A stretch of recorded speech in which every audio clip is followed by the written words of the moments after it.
ఇవాళ రైతులు అడుగుతున్నారు, రాష్ట్ర వ్యాప్తంగా గర్జిస్తా ఉన్నారు. మీరు చూస్తున్నారు వీడియోలు, ఆ వాట్సాప్లలో వస్తున్నాయి ఆ వీడియోలు, ప్రజలు మాట్లాడేటి. అవి ఏం తిట్లా నాకు అర్థం కాదు. అవి ఏమన్నా తిట్లా?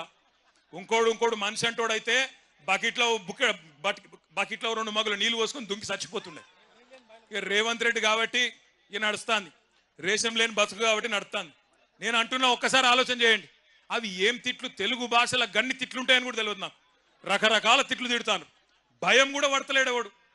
ముఖ్యమంత్రి అన్న భయం లేదు, ప్రభుత్వం అన్న భయం లేదు. గొట్టం పెడితే చాలు ఇక చెడ తిట్టుడు. అటు 7 తరాలు ఇటు 7 తరాలు తిడుతురు. దయచేసి తిట్టకండి. ఆయన ముఖ్యమంత్రి, పదవి కన్నా గౌరవం ఇవ్వండి. కానీ ఎన్నికల్లో మాత్రం ఈ మోసగానికి గట్టిగా బుద్ధి చెప్పండి. కాంగ్రెస్ పార్టీకి గట్టిగా బుద్ధి చెప్పండి. నేను ఎందుకంటున్నా అంటే ఉత్తగానే అంటలేను, కోపంతో అంటలేను. ఏమేం చెప్పిండు ఎలక్షన్ల ముంగట రైతులకు? ఎంబడే ఊరుకుండ్రి, ఎంబడే ఓన్రి.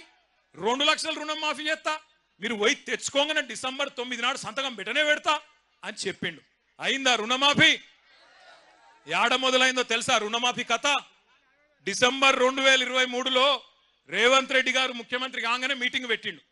మీటింగ్ పెడితే బ్యాంక్ వాళ్ళు చెప్పారు, సారు మరి నువ్వేమో అడ్డం ఎటు పడితే నరికినావు, 49,500 కోట్ల రూపాయలు కావాలంటే 500 తక్కువ 50,000 కోట్లు, 50,000 కోట్ల రూపాయలు కావాలి, యాడున్నాయి పైసలు అని అడిగిండ్రు. అడిగితే ముఖ్యమంత్రి గారు నవ్విండట. హే నవ్వి, ఇక్కడ లంకె బిందెలు ఉంటాయనుకొని వచ్చినా, లేవు కదా. లంకె బిందెలు ఉంటాయి, నాకు అర్థం కాదు ప్రభుత్వం లేనన్నా.